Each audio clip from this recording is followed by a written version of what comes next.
David, qui es-tu? Je m'appelle David Amsalem et je suis l'ingénieur du son du film Connasse, princesse des cœurs. Les contraintes particulières de cette mission? Je pense qu'il faut commencer par quelque chose déjà, dire que je suis quand même le vétéran de l'équipe. Moi, c'est un film qui n'a pas duré 6 mois, qui a duré 2 ans. Je suis depuis le début, depuis le pilote. En fait, il ne reste plus que Camille, les filles, Noémie, Héloïse et moi. Donc j'ai vécu l'aventure, on va dire, de A à Z. Et les contraintes, c'est quand on est passé du programme court au long métrage. Il fallait tout d'un coup que ça tienne la route pendant 1h15, 1h30, dans une salle, sur un grand écran, avec un système de son en 5.1.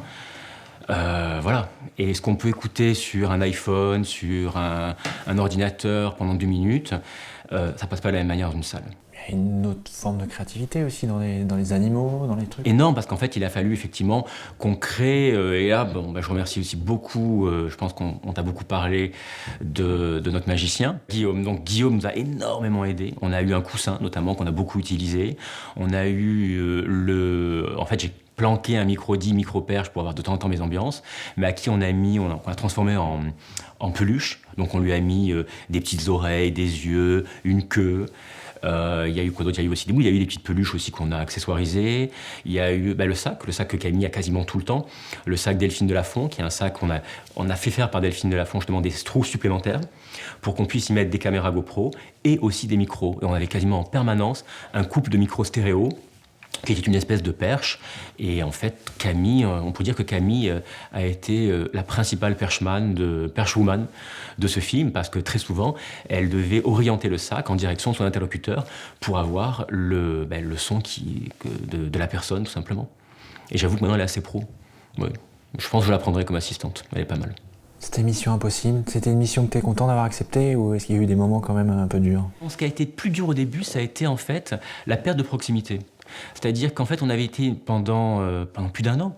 J'ai tourné avec elle et on était extrêmement intimes. Je me retrouvais à être... je jouais vraiment même hors champ, bien sûr, mais chaque fois, j'accompagnais Camille et j'étais son copain, j'étais pour la maison de retraite, par exemple, j'ai été plein de rôles différents et on était une toute petite équipe. Là, l'équipe s'agrandissait. Je sentais que les filles étaient beaucoup plus stressées. L'enjeu était énorme, c'était dur. Je sentais qu'elles focalisaient énormément aussi sur l'équipe image. Et disons que j'étais un peu à l'abandon. Après, on a très vite accroché avec l'équipe, qui s'est agrandie. Enfin, puis il y a eu aussi ce côté quand même, you're fired, tu vois. Moi, je suis depuis le début, et en fait, c'est presque un peu, pas l'échelle musicale, mais comme dans un jeu de société. C'est quand que je suis éliminé. Et je voyais les équipes tourner. Depuis le début, déjà, dans les vignettes télé, les équipes ont tourné. Après moi, je crois que la vétérante, on va dire, après moi, c'est Laurie, qui est restée aussi le plus longtemps. Et on est restés tous les deux jusqu'à la fin. Donc voilà, première chose dure, ça a été ça. Deuxième chose... Toi qui les connais bien, pourquoi elles sont comme ça, les filles? Pourquoi elles sont comme ça? Comment tu pourrais définir déjà, donc au-delà du personnage qu'elles ont créé Oui, qu'est-ce qu'elles sont? Elles sont dures parce qu'elles sont très exigeantes. Elles sont affreusement exigeantes. Qu'elles ont toujours été habituées à avoir le mieux dans tout, dans leur métier, dans leur vie, je pense aussi. Elles sont exigeantes et parfois elles peuvent être très dures. C'est vrai, elles peuvent être assez dures, mais elles sont pas mauvaises. Elles sont pas mauvaises parce que non, elles sont quand même extrêmement humaines. Enfin voilà, je les ai tout de suite aimées. Et c'est vrai que moi, je suis arrivé en fait vraiment par hasard sur la chose pour te raconter la rencontre. C'est une amie, Katia Mokolo, qui est une directrice de prod, qui m'appelle un jour, c'était il y a plus de 2 ans maintenant, 2 ans et demi, et qui me dit: j'ai un pilote, c'est une caméra cachée, on tourne 2 jours et c'est pas payé. Et elle m'avait dit: il faut que tu viennes, ces filles, je viens de rencontrer, je sais pas pourquoi, mais je sens qu'elles vont vraiment matcher avec toi. Elle a pas eu tort, quoi. Elle n'a pas eu tort, ça a vraiment marché, effectivement. Et j'ai aucun regret. Ça m'a appris beaucoup de choses que, justement, peut-être qu'il y a 10 ans, je pense que je serais passé à côté de cette occasion, de cette rencontre, parce que c'était une caméra cachée, parce que je n'aurais pas fait la rencontre. Et là, elles m'ont appris, en fait, à être ouvert à des projets différents. Et donc aussi, je pense que j'aurais été beaucoup moins bon, non pas par mon expérience, mais par mon ouverture d'esprit. Si on m'avait proposé ce film il y a 10 ans, je pense que j'aurais été moins bon parce que fermé dans mes certitudes. Certitudes, rigidité peut-être de technicien qui aurait dit: il faut telle chose, tel matériel, tel truc, je ne peux pas. Le fameux « c'est pas possible ». Et je pense que jamais je leur ai dit « c'est pas possible ». J'aurais toujours essayé de dire c'est un peu fou, mais on va essayer d'y arriver. On va essayer de trouver une solution. On va trouver quelque chose. Et pourquoi tu leur as pas dit que c'était pas possible? Parce que je veux qu'elle m'aime, c'est tout. Normal. Non, pourquoi? Mais bien sûr, ça c'est la réponse sérieuse. Non, parce que justement, parce que je pense qu'il y a plus de maturité et parce que être créatif, enfin, tout le monde peut être technicien. Tout le monde peut être technicien, mais être créatif, c'est justement se dire cette chose, la plupart vont dire que c'est impossible. Essayons, tentons, voyons ce qu'on peut faire. Et ça a été le but, on a créé des objets. Après, c'est vrai qu'il y avait une question de look aussi, je pense, qui était importante. Et c'est vrai que j'ai pas le look d'un ingé son classique. Donc c'est pour ça que j'ai pu aussi faire plusieurs jobs, même sur le long métrage. Quand il y a toute la séquence de l'hôtel, il fallait qu'on rentre chacun dans l'hôtel, mais par petits paquets, parce que si tout d'un coup on nous dit voilà, il y a une chambre, une suite qui est réservée au nom de Camilla et que débarque une quinzaine de personnes, c'est louche. Donc moi j'étais rentré en tant que coach sportif de Camilla. Donc j'avais mon tapis de yoga, j'avais la combinaison, le jogging. Voilà, en fait, on avait une panoplie. Et même quand je suis parti à Londres, dans ma valise, j'avais mis une multitude de tenues en fonction, je n'allais pas dire du scénario, parce qu'il n'y a pas... Le scénario a énormément évolué, mais en fonction des possibles scènes qu'on allait tourner avec Camille, pour que ça puisse ne pas jurer, tout simplement. Donc c'était pas du tout les tenues que je prends habituellement pour un tournage. Hein, la grosse parka, la Canada Goose, les gants, non, ça c'est sûr, c'était pas ça. Donc toi, t'as pas tellement peur, ou alors si t'as peur, c'est plutôt une peur créatrice? C'est une peur, oui, j'ai eu une peur quand même. Mais elles pètent tout, ces filles, quand même, t'es d'accord? Elles sont décomplexées, quoi, elles osent tout, quoi. Complètement, elles osent tout, et c'est pour ça que je les aimais. C'est pour ça que je les ai aimées, et c'est pour ça que le projet... Disons que j'ai eu plus peur, peut-être, au début, lorsque je les ai rencontrés, qu'on avait certaines situations qui auraient pu être compliquées. Mais après, j'étais rodé. C'est comme Camille. Je pense qu'on aurait fait aussi bien Camille, Héloïse, Noémie et moi. On aurait démarré directement par le long-métrage. On aurait fait un petit pilote et puis long-métrage. Ça n'aurait pas du tout donné ça. Je pense que Camille n'aurait pas été aussi bonne, même si, je ne veux pas non plus minimiser, elle a un talent extraordinaire. Elle a une réactivité qui m'a impressionné. Mais je sais que, par exemple, elle a été beaucoup plus décomplexée dès le début du long-métrage. Quand on a commencé à tourner les vignettes, il y a des moments où vous la sentiez très mal. J'avais des micros sur elle, donc on entend tout. Et les premiers épisodes qu'on avait faits pour Canal+, j'ai plusieurs fois entendu son cœur battre, notamment l'épisode du speed dating. C'était horrible. Le speed dating, j'étais mal. Ça a duré 1h30, et elle disait des horreurs à des mecs, et j'ai senti que c'était pas elle. Elle est pas elle. C'est pas elle. Camille, c'est une fille qui est adorable, c'est un amour. Et on en parlait. Et après les 5-6 premiers épisodes de la série, elle m'avait dit c'est dur, c'est mal, je rentre chez moi, j'ai l'impression d'être un monstre, une horreur. Et ça, je l'entendais, je le sentais. À la voix, on sent... dans la caméra cachée, on différencie souvent deux genres de caméra cachée. La caméra qui va être celle où on piège, où on a préparé un lieu et on laisse les gens venir à nous. Et l'autre caméra cachée, celle qui est en fait, comment on peut dire, celle c'est le braquage. C'est le braquage, où là au contraire c'est nous qui allons braquer un lieu. Le lieu est pas prêt du tout, on est nous équipés avec tout notre attirail et on essaie de capter un maximum dans ce lieu. C'est le plus dur. Et pour le son, ça a été beaucoup plus difficile. Alors c'est dur, mais j'avoue, artistiquement, je vous remercie les filles d'avoir coupé toutes les séquences, en grande partie les séquences de préparation, de piège.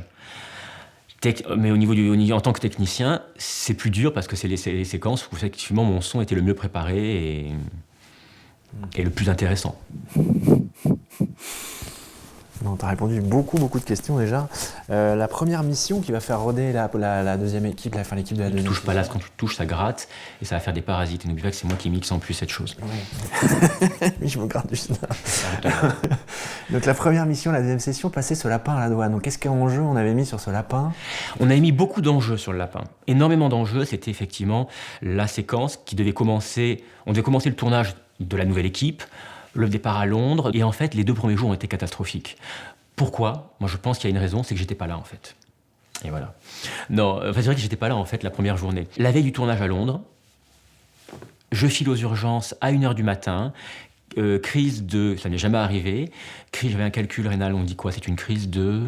colite néphrétique. Donc, colite néphrétique, j'agonise, j'appelle mon assistant parisien à 3h du matin, Charles qui arrive, qui me prend le matériel, qui rejoint Mathieu, qui était l'assistant du tournage, qui prend mon poste, donc il devient chef pendant cette séquence.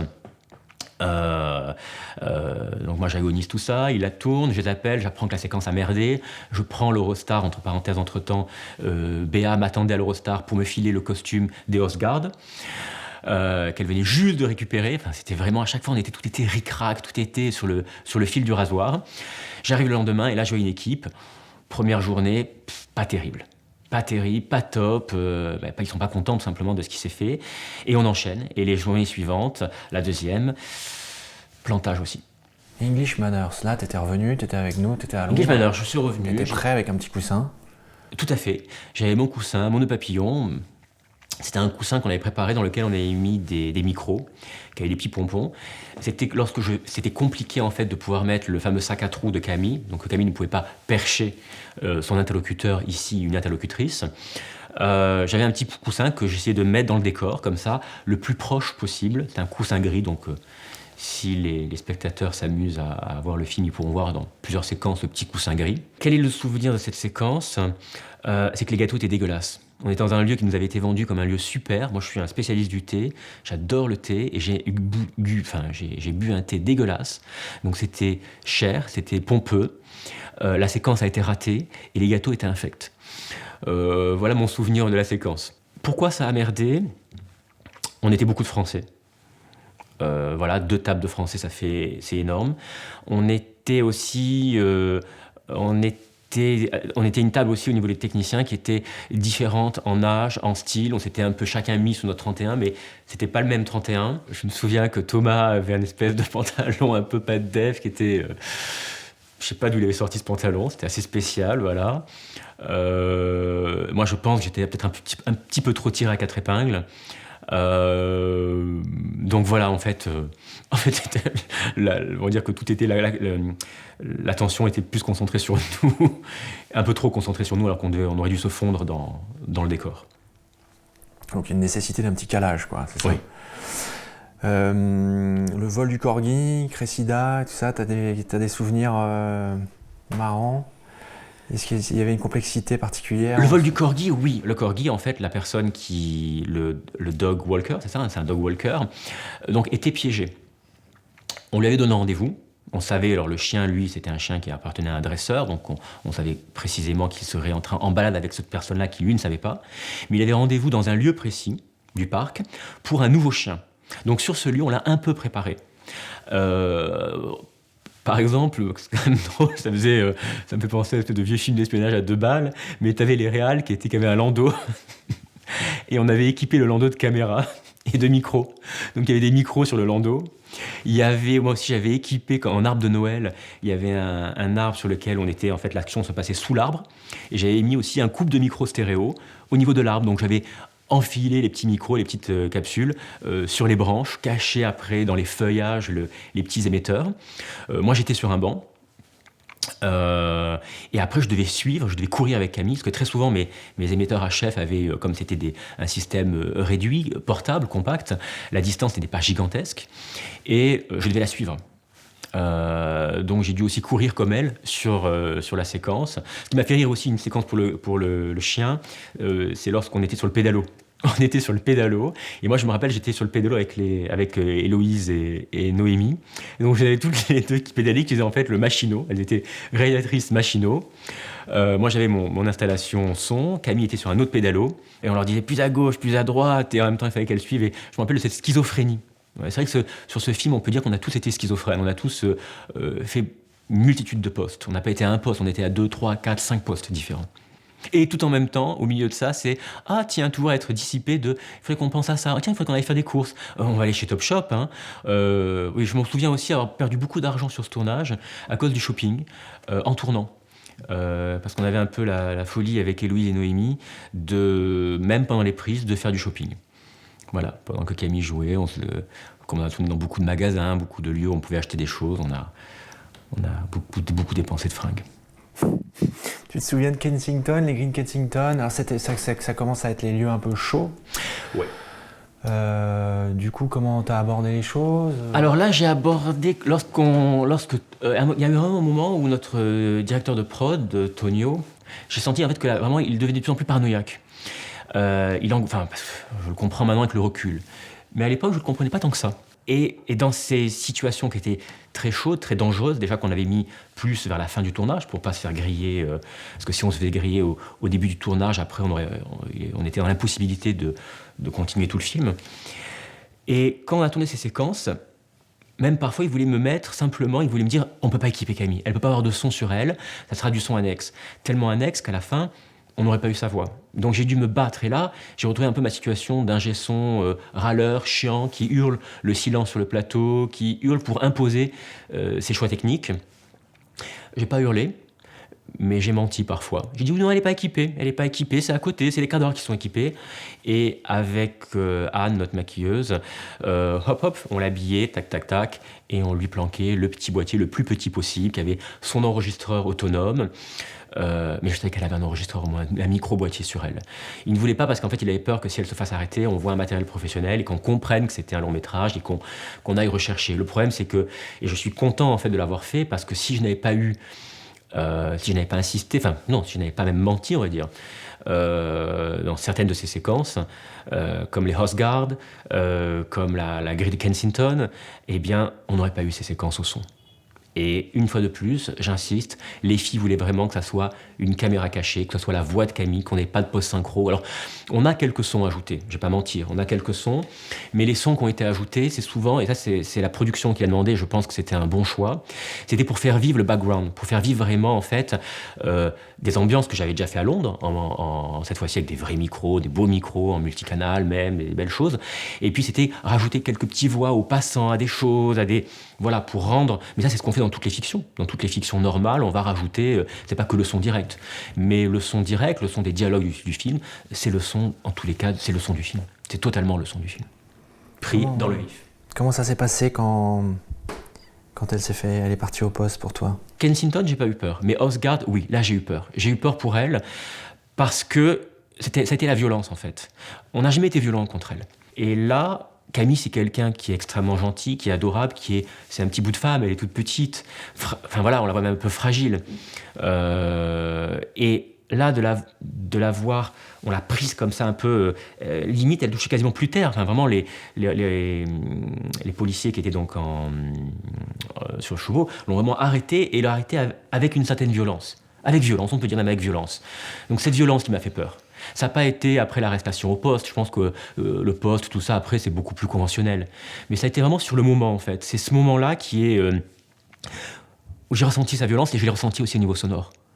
Parce que, voilà, c'est vrai que même pas, si on est loin, je pense que si l'équipe a été aussi très proche de Camille, c'est parce que, chose aussi qu'on n'a pas sur un long métrage classique, toute l'équipe était sonorisée. Enfin, pas sonorisée, n'avait pas des micros, mais avait l'écoute de Camille. Donc tout le monde, ce que j'avais vécu pendant 1 an, tout le monde le vivait en fait sur le tournage. Tout le monde, les 15 membres de l'équipe, avaient une oreillette avec ce que Camille disait, ce que Camille ressentait, ce que Camille disait entre les prises aussi. Donc parfois c'était 1 heure, 2 heures, 3 heures non-stop à écouter Camille. Donc naturellement, on est avec elle. Et naturellement, quand on la sent flipper, quand on sent son cœur battre, quand on sent sa voix tremblante, chevrotante, ça nous fait mal pour elle. C'est normal. Tu pensais qu'elle allait choper le prince Harry ou pas, toi? Ton avis perso? Je pense que je suis aussi con que Noémie. Donc je vais te dire que oui. Je pense que les deux, peut-être sur le tournage, qui ont vraiment cru qu'elle aurait pu, c'était moi et Noémie. Oui, parce que j'ai tellement vu ces filles, ce trio, Noémie, Héloïse et Camille, tout obtenir, tout avoir. Rien n'était impossible pour elles. Et ça, c'était assez génial. C'était vraiment jubilatoire, que je me suis dit, oui, on peut. Sur un malentendu, sur une bonne concordance des agendas, ça pourra marcher. On l'a vu, à travers une séquence. Les Invictus. Les Invictus. Alors, les Invictus... Les Invictus, là, on essaie de tordre la réalité, quoi. C'est-à-dire, on avait essayé de modéliser la réalité. Ouais. Là, il faut tordre la réalité. Là, il faut revenir de la matière. On a besoin de matière. Mais les Invictus, angoisse totale de Tonio. Donc, plan d'attaque vraiment comme si on allait braquer vraiment une banque encore à nouveau. On se divise le matériel, on désosse même le matériel, on désosse les caméras, on désosse le son. Moi, en son, j'ai plus mon gros enregistreur, j'ai plus que des tout petits enregistreurs indépendants. J'ai des capsules, j'en prends pas 2, mais j'en prends 5 pour en avoir en backup si on nous en chope certaines. Et j'en donne à tout le monde. C'est-à-dire qu'on a un petit carnet sur lequel on sait, alors Laurie a une capsule de micro, Camille n'a rien bien sûr, parce qu'on ne sait jamais vu que c'est la plus exposée. Moi j'ai un micro-enregistreur, un tel a une carte, même les cartes étaient dissociées. Et après on arrive, donc on passe tous, nickel, on passe même très bien, on se fait prendre aucun matériel. Donc là on se retrouve, je récupère, comme un dealer, je récupère toutes les pièces de mon attirail son. Et là, je me dis comment équiper Camille. Donc tout d'un coup, on voit les toilettes, il y avait des toilettes qui avaient été mises à disposition. Hop, on va dans les toilettes, il faut, donc ça fait un peu le couple qui va chercher à baiser pendant les Invictus Games. Je mets Camille à moitié à poil, je lui installe les micros, enfin tout son attirail habituel sonore, je le lance, je le mets en automatique, après c'est plus de mon ressort en fait, moi j'avais en plus un petit enregistreur sur moi pour faire tous les sons additionnels, et puis là lorsqu'elle est équipée, je la lance et puis c'est fini. Et puis je la vois agir. Et là, je prie pour que tout s'enregistre bien et que le soir, quand on rentre à l'hôtel, eh bien, je réécoute toute la prise et je me dise c'est bon, parce que j'avais pas de contrôle. Là, j'avais vraiment aucun contrôle.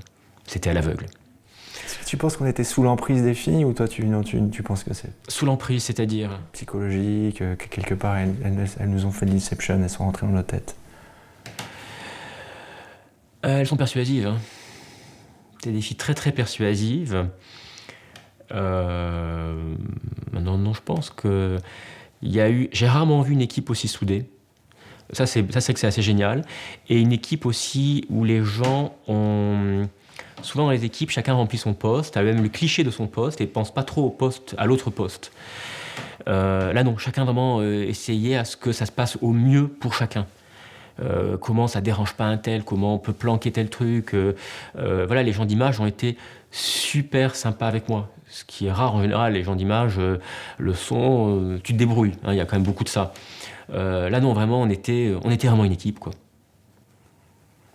Et ça, je pense que c'est aussi elles qu'on crée un peu, qu'on fait ce casting magique, au fond. En mettant du temps à trouver à chaque fois les bonnes personnes, à la fin, elles l'ont dit, hein, elles étaient quand même contentes de leur équipe au final. C'est elles qui ont fait le casting. Le film, au final, tu l'as vu? Qu'est-ce que t'en as pensé? Alors le film, au final, je l'ai vu, mais à plusieurs étapes. Alors, je me rappelle, beaucoup d'amis me posaient des questions lorsqu'on avait fini la première session, en me disant alors, qu'est-ce que... Voilà, ils savaient qu'on tournait ce film, qu'est-ce que ça donne? Et pour la première fois de ma vie, je ne savais pas quoi leur dire. Je leur dis, on a tourné des séquences qui sont drôles, mais je ne sais pas. Pendant une bonne partie du processus, j'avais aucune idée. Je ne savais pas si le film allait être vraiment bien ou pas bien. Maintenant, j'avais confiance dans les filles. Et j'avais confiance aussi parce que ça faisait 1 an que je travaillais avec elles et que je voyais comment elles arrivaient à chaque fois à récupérer la matière et à faire quelque chose. Parce qu'elles sont douées, parce qu'elles savent écrire. C'est des vrais auteurs, donc elles savent écrire. Et peut-être c'est une des choses aussi qu'elles m'ont beaucoup appris, c'est l'aptitude. J'ai rarement vu des auteurs-réalisateurs se remettre autant en question. Elles ont écrit un scénario, elles n'avaient pas peur de le déchirer, de reprendre, une séquence qui était super, c'est pas grave. On en écrit une autre, on la modifie. Elle modifiait en permanence l'histoire. J'avais cette confiance parce que je savais que même au montage, elles allaient encore trouver des choses. Après, on a eu un premier ours. Moi, je me suis occupé des directs. Comme j'avais une très bonne connaissance des dialogues du tournage, le chef monteur son m'a donné cette partie-là, donc j'ai pu voir. Et c'est vrai que là, j'ai vu des premières bobines qui étaient un peu grosses, c'est une première version qui marchait bien, elle était pas mal. Mais le film s'est vraiment resserré. Et après, je l'ai vraiment redécouvert au niveau du mixage, quoi. Et là, j'ai été quand même bluffé. J'étais bluffé parce qu'elles y sont arrivées. Elles sont arrivées à faire un film qui tient la route. La grande peur, et ce que beaucoup de gens ont craint, et même toutes les mauvaises langues qui n'ont pas vu le film et qui l'ont jugé, voilà, on dit c'est une somme de sketch. Non. Justement, ce film-là, c'est pas une somme de sketch. C'est vraiment, il y a une narration. Et elles y sont arrivées à faire une vraie histoire, drôle, et à transformer le personnage aussi. Sur la vignette, on peut dire que c'était connasse. Ce que j'ai aimé dans le long métrage, c'est que c'était pas simplement l'histoire de la connasse parisienne.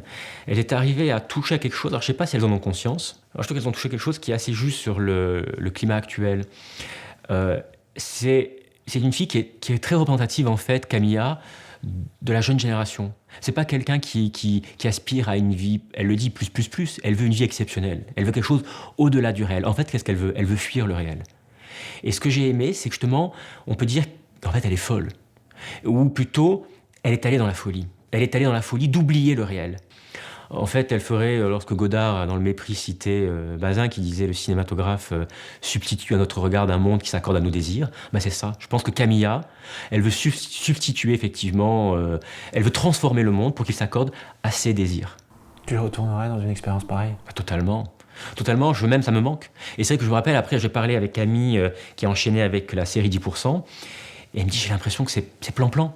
J'attends entre les prises, il y a d'autres comédiens, je joue avec des comédiens, Alors elle aime, bien sûr, c'est une comédienne, elle a de théâtre, de cinéma, mais je pense qu'elle aussi serait prête à une nouvelle expérience.